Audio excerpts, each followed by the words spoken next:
Hello there everyone, welcome back to our channel. In today's video, you are going to see how to add on-screen keyboard on Windows 11. So currently I have Windows 10. Let me show you the process. Both are the same. So you have to head over to the search option in here and here search for on-screen keyboard.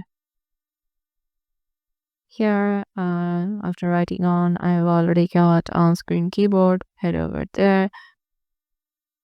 So as you can see, my on-screen keyboard is currently working. So if I just head over to the Note app, just heading over to Notepad to show you if it works. So let's write something like QWERT, anything using the caps.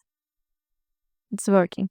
So yeah, this is how you can just use on-screen keyboard on your laptop or PC. Hope this video will help you out. If you got any questions regarding this, make sure to comment down below and we'll see you in the next video.